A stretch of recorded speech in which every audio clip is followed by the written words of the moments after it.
नमस्कार दोस्तों, study minds में आपका स्वागत है। हम आर्थिकी पढ़ रहे थे और इसे हम ना सिर्फ पढ़ रहे थे बल्कि पढ़ने के साथ साथ बहुत ही आसानी से जो इसका डेटा दिया हुआ है उसे हम याद भी कर ले रहे थे। अगर आप 10 से 12 मिनट बने रहें तो आप देखेंगे कि आपको एक चैप्टर का डेटा बहुत ही आसानी से याद हो गया है। तो चलिए शुरुआत करते हैं। जो आर्थिकी है, जो डेटा है, इसमें इस आर्थिकी को हम कवर कर रहे हैं घटना चक्र की जो किताब आती है उस किताब से। और आज हम इसमें बात करने वाले हैं, जो हमारा आज का टॉपिक है, सेरीकल्चर से संबंधित जो भी आंकड़े होते हैं उनके बारे में बात करेंगे। आपको यहाँ हेडिंग दिख रही होगी, सेरीकल्चर से संबंधित आंकड़े। इस क्रम की शुरुआत या इस चैप्टर की शुरुआत से पहले कुछ फैक्ट दिए हुए हैं। जैसे एक फैक्ट यहाँ पे दिया हुआ है, केंद्रीय रेशम बोर्ड जो है इसका स्थापना किया गया था 1948 में। यूपीएससी में यह क्वेश्चन पूछ चुका है, हो सकता है यूपीपीसीएस में भी आपसे क्वेश्चन पूछ ले। और दूसरा जो डेटा दिया हुआ है, भारत का जो कच्चा रेशम होता है उसके उत्पादन में चीन के बाद दूसरा स्थान है। अब हम बात करेंगे जो रेशम है या सेरीकल्चर है उससे संबंधित जो भी आंकड़े हैं उसके बारे में बात करने वाले हैं। आप सभी जानते होंगे कि रेशम 4 प्रकार का होता है। तो हम इन चारों के बारे में बात करने वाले हैं। सबसे पहले हम बात करेंगे इसमें जो शहतूत रेशम होता है उसके बारे में। इसे हम मलबरी रेशम के नाम से भी जानते हैं। तो आपसे प्रश्न मलबरी रेशम का उत्पादक भी पूछ सकता है। तो इसमें जो उत्पादन के नंबर में पहला स्थान है इसमें कर्नाटक का है, दूसरा आंध्र प्रदेश का है और तीसरा है तमिलनाडु का। लेकिन अब यह डेटा याद कैसे होगा? आपको केवल टॉप वाला याद रखना है, एक याद रखना है, और 2 याद हो जाए तो अच्छी बात है, लेकिन एक से काम चल जाएगा आपका। तो हम बात करेंगे, एक तूत होती है, तूत का एक पेड़ होता है जिस पे तूत फलता है या तूत का फल लगता है। तो कोई इंसान है, तूत का पेड़ काट दिया है। क्या कर दिया है? तूत का पेड़ काट दिया है। तो इससे हमें बहुत आसानी से यह चैप्टर याद हो जाएगा या ये टॉपिक याद हो जाएगा, शहतूत रेशम।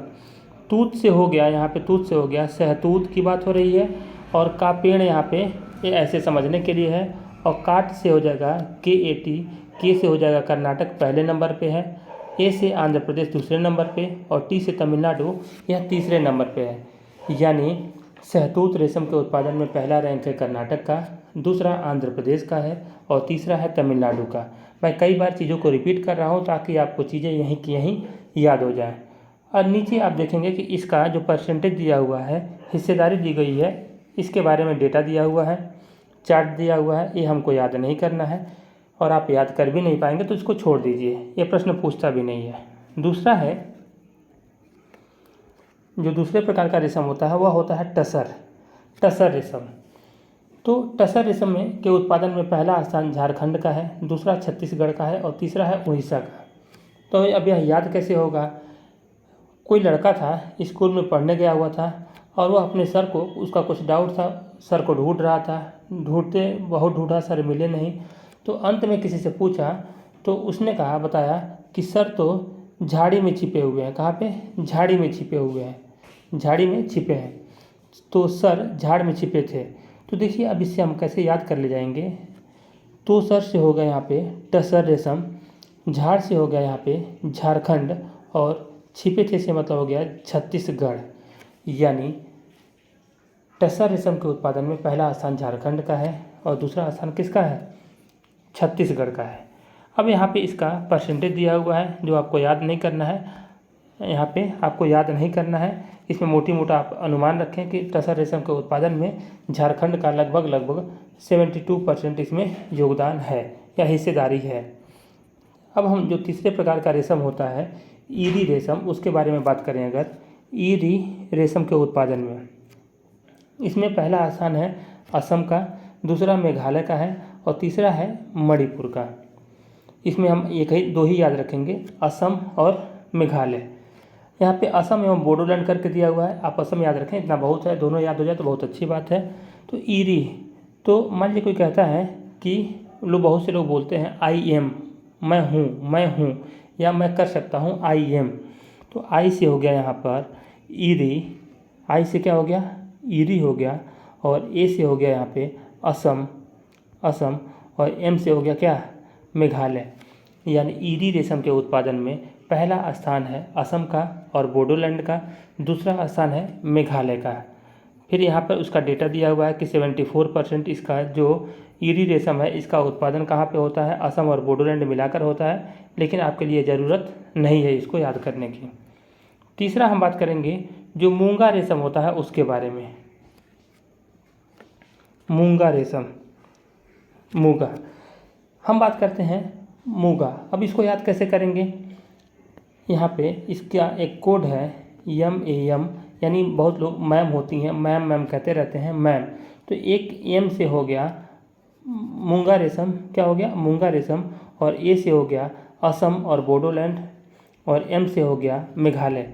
यानी हम बात कर रहे हैं मूंगा रेशम के बारे में। जो उत्पादन है M से हो गया मूंगा, A से असम और M से मेघालय। पहला स्थान असम और बोडोलैंड का है, दूसरा स्थान है मेघालय का। मैम, मैम ये बहुत कॉमन सा शब्द है, और जब आप मैम याद रखेंगे M से आपको याद हो जाएगा कि मूंगा के बारे में बात हो रही है। फिर यहाँ पे इसका जो परसेंटेज दिया हुआ है कि 82% यहाँ पर असम और बोडोलैंड से मूंगा रेशम का उत्पादन होता है, जो कि आपके लिए ज़रूरत नहीं है। इस प्रकार से हमने देखा कि जो चारों प्रकार के रेशम है इसके उत्पादन में जो रैंकिंग है बहुत ही आसानी से हमने इसको पढ़ लिया, याद कर लिया। अगर आप एक दो बार इसको पढ़ लेंगे और तो आपको आसानी से चीज़ें याद हो जाएंगी। और आप एक काम करिएगा, आपके पास बुक होगी तो उस बुक में ऐसे ही लिख लेंगे तो और आसानी हो जाएगी आपके लिए। अब हम बात करें कुल रेशम के उत्पादन में जो राज्यों की रैंकिंग है, कौन सा राज्य पहले नंबर पे है, कौन सा दूसरे नंबर पे है। तो कुल रेशम की बात हो रही है, किसकी, रेशम की बात हो रही है। तो रेशम से हम आगे का 2 अक्षर ले लेंगे तो बनेगा रेस। यहाँ से रेस, रेस, रेस का मतलब होता है दौड़, तो रेस। तो कोई अंधा है वह रेस कर रहा है, किसी अच्छे आदमी से, धावक से रेस कर रहा है।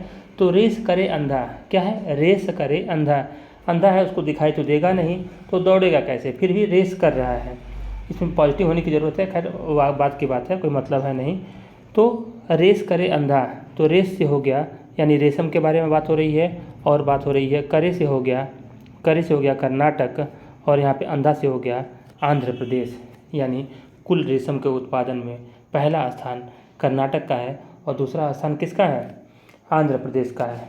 यहाँ पर एक डेटा नहीं दिया हुआ है, आप उसे चाहे तो नोट कर लें। उस डेटा का नाम है, जो कुल रेशम होता है, कुल रेशम, उसमें सबसे अधिक प्रोडक्शन किसका होता है। तो सबसे अधिक जो प्रोडक्शन होता है शहतूत रेशम का होता है, या इसको मलबरी रेशम भी बोलते हैं, मलबरी रेशम भी कहते हैं। और जो दूसरे नंबर पे है वह है टसर रेशम है।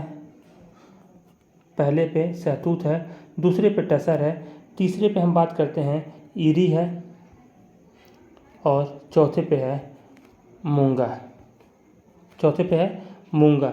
आप ऐसे भी याद कर सकते हैं कि किसकी बात हो रही है, रेशम की बात हो रही है, रेशम की। तो रेशमी नाम की कोई लड़की है, क्या है, मोटी है या बहुत मोटी हो गई है, तो रेशमी मोटाई, ऐसे भी आप याद कर सकते हैं। रेशमी मोटी हो गई है, मोटा गई है, इसको बोलते हैं। तो मुँह से हो गया मलबरी रेशम हो गया, ट से हो गया, टा से हो गया टसर रेशम हो गया, ई से हो गया ईरी, और जो बचा वो लास्ट में हो जाएगा मूंगा। यानी टोटल रेशम में हम बात करें सबसे अधिक किसका होता है, शहतूत का होता है, फिर टसर का, फिर ईरी का, और लास्ट में मूंगा का होता है। अब हम बात करें, ये तो हो गया हमारा आज का टॉपिक ख़त्म हो गया। ये लेक्चर आपको कैसा लगा अपनी राय ज़रूर दें, अच्छा लगे तो लाइक करें, और अगर अच्छा ना लगे कुछ सुझाव हो तो सुझाव भी दें। आज के लिए इतना ही, धन्यवाद।